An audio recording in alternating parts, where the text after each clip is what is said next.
Good morning, Judge and Commissioners. I hope to bring some good news that we all might use. With all that's going on in today's crazy world, I'm glad that I cut my cable TV many months ago, and I'm also glad that malignant media is censoring any remnant of truth from my social media streams.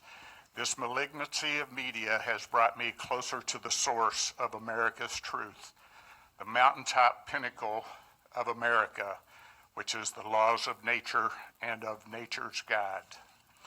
From this mountaintop pinnacle, goodness has flowed to all of America. The laws of nature's God, the Bible, inspired the Declaration, which required the Constitution to protect our faith. When we ignore this foundation of America, on the first sentence of the entirety of U.S. law, we get the chaos that is rampant now.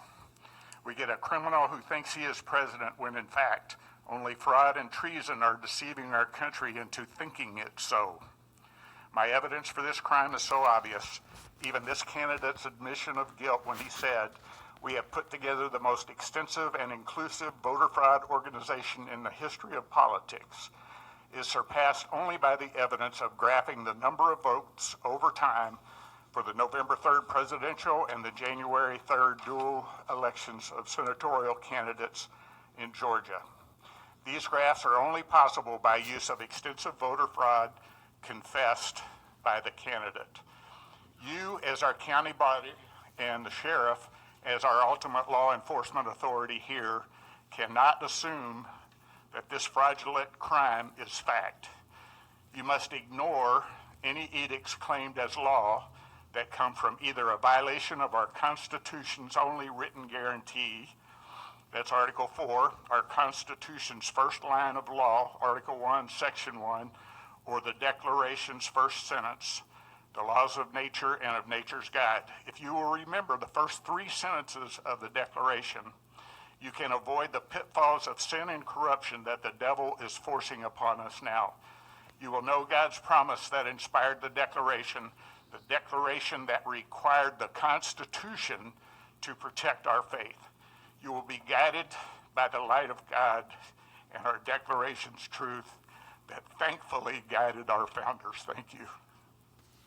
Our next speaker is Tim Kane. I need to ask a question real quick, Thomas. Do we have to put this on the agenda and do an acceptance of a gift before we can actually take it? Okay, our next speaker is Tim Kane. Mr. Kane.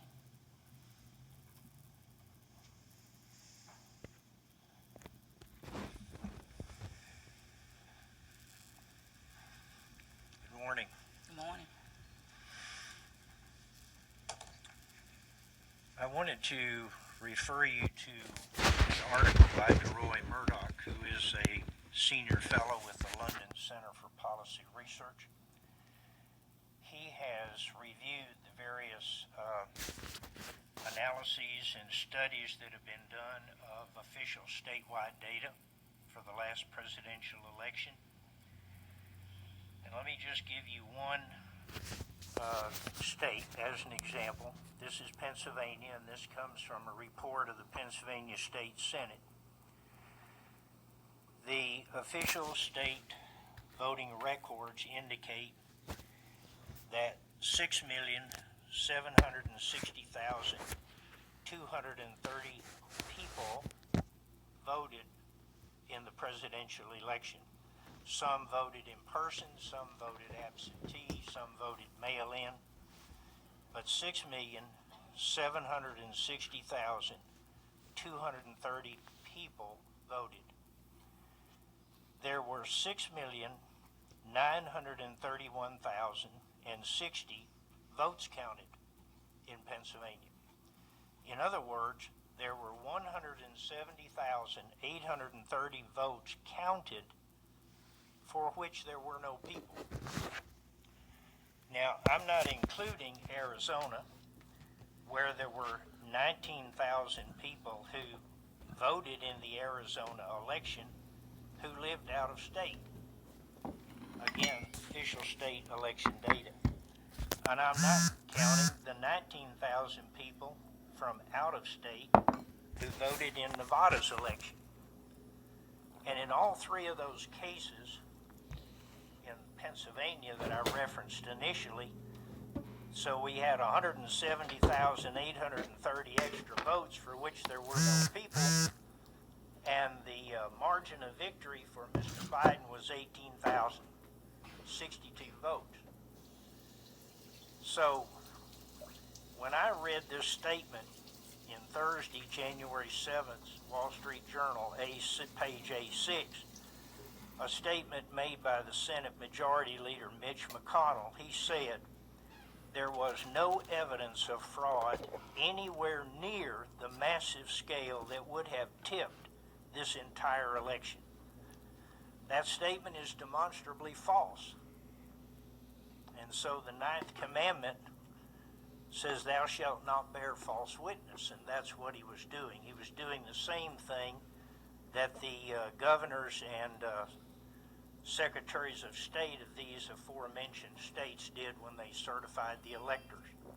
So my point is, I know this is Texas and not Pennsylvania. Mr. Kane, your Mr. time Kane, is your time is expired. up. Thank you. Thank you. Be that, Mr. Kane, I'd like to have it before you leave. Thank you. Anthony Bruner.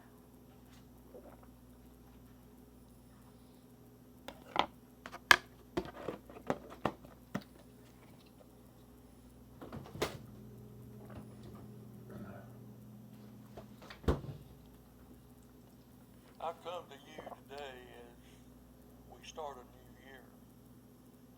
The topic that was just discussed should be foremost, voter integrity for Smith County. We also have other issues that need to be stressed. We're running around here with masks and gloves on, saying that biological warfare is not being used. That's what it is. But let's step back a second and look at the number of deaths. Has the number of deaths in Smith County greatly increased from this virus? Yet, this court, the city council, and all of the news media is trying to cram down our throat that this is the most important issue facing us today.